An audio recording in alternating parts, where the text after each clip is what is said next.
I thought I would share my thoughts on the Silicon Valley Bank collapse and some of the implications for this. This is very much like the start of 2008. And what brought this about was several points all converging at one time in one place. First issue I'd like to address is the fact that there are a number of startups that have been financed by Silicon Valley Bank and other venture capitalists that really do not have a model of profitability. Discord is a excellent platform and excellent messaging service, except it has no real means to generate a profit. And also, that's an example of a company that has been getting a huge influx of money from investors, particularly Tencent, a Chinese company that fronts for the CCP, and they were their largest stakeholder, about 38%. But the point is Discord and a number of these startups really have no profit model. And so let's say that you have 100 of these companies and they have a valuation of, just let's pick a round number, let's say $1 billion. Well, what happens for a bank like Silicon Valley Bank is they have a balance sheet. And on that balance sheet, they'll have a number of these startups. And as interest rates go up, the bank as well as the startups are facing a situation where there's no longer almost free money to flow into these startups. And so let's say you were Silicon Valley Bank, and I'll use this hypothetical example. And so you have a balance sheet with these billion-dollar companies. Well, if you're able to go out and borrow money at 80% of the valuation of those companies, everybody's, got a cash flow coming in from the loans and everything like that. The concern is all of a sudden now the realization over the last, let's say 6 months has been some of these startups need to have a profit model. So you've seen cuts and layoffs throughout the tech sector is there's a move towards profitability. And let's go back to the Silicon Valley example. So they have a balance sheet with all these leveraged companies that have a sky-high valuation. And that's been the model for years out in Silicon Valley. The reality is if they're not going to generate a profit, they may go by the wayside. And that's what's happening now is the reality of high interest rates and companies that really have no way to generate a profit are coming into great scrutiny. If you have failures of your startups that you have money invested in, if you have extreme overvaluation, that starts to show on the bank's balance sheet and their ability to go out and borrow money to keep operating. So, in a nutshell, because of the overspending of our government in spending money and printing money, we're facing just a record inflationary situation, and unfortunately with no end in sight. So the high interest rates are affecting not only consumers, but also the banks and startups. So there's no easy way to rein in this government spending that's going forward. If you look at the proposed new budget, it's going to put a burden on the next two generations just to service the debt that's going to go along with that budget.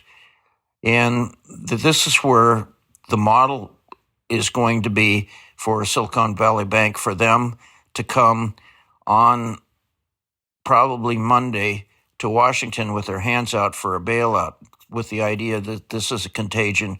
They're too big to fail. And frankly, for a lot of us, we feel that it's probably a time to put an end to all this magic and mirrors and financing companies that have no profit model. Silicon Valley Bank has been the prime example of putting ESG and DIE over having a good analysis of profit and loss and in their investments. And so if you have a social agenda over the model of running a good financial institution, eventually the crows are going to come home to roost. And I think that's what you're seeing right now is the fact that they're not alone. There's a rumor this could be across a number of other banks where they've just made bad investments and bad hiring decisions, and nobody has been really looking at the consequences of this.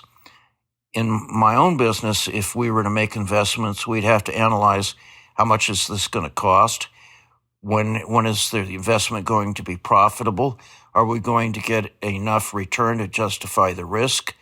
And in that situation, a lot of times we don't do things because it's too risky or has too little profit potential to put that much capital on the line. So going back to Silicon Valley Bank, I would expect that they're going to come to Washington with their hands out.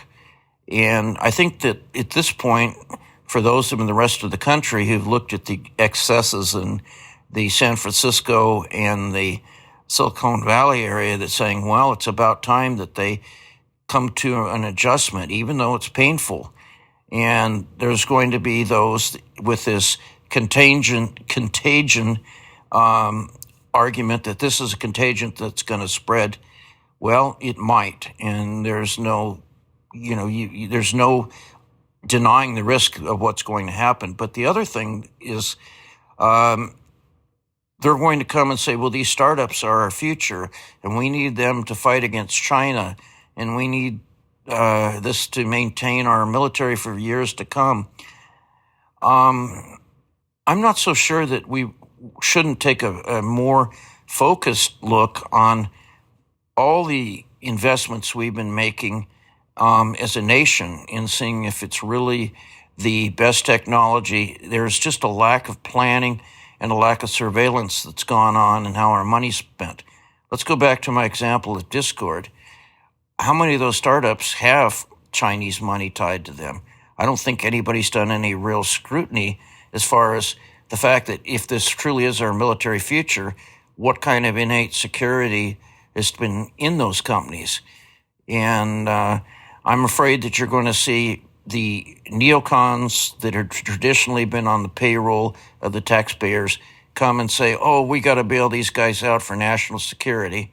And then you're going to have the people that are all into a social agenda coming with their hands out, where the taxpayer, the average person with an average American household income of $70,000 is already burdened with a lot of taxes. And that is for two working people, and from the last tax records for this year. The average single wage earner household makes $50,000. And so conceivably, this is going to generate more and more taxes and less profitability for the other companies that are out there.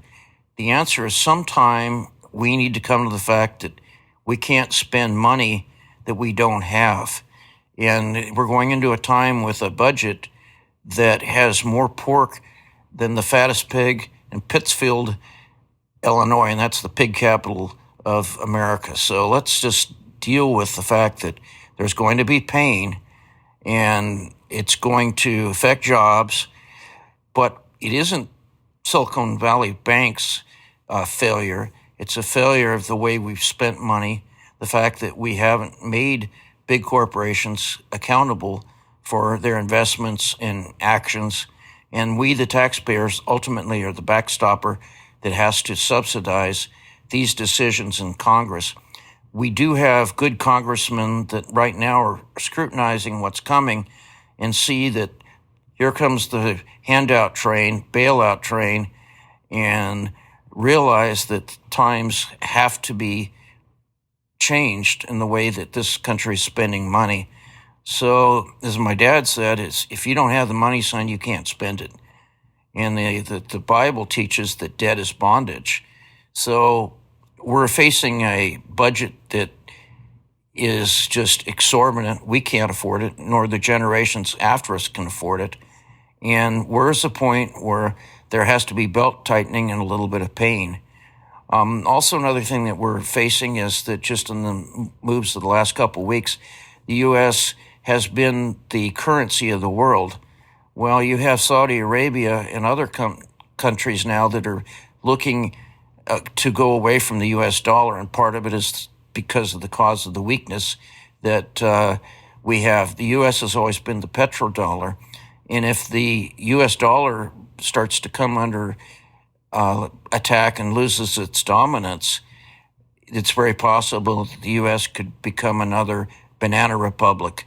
And so, yes, it's a time for concern, and it's a time for those that love our country to just say no.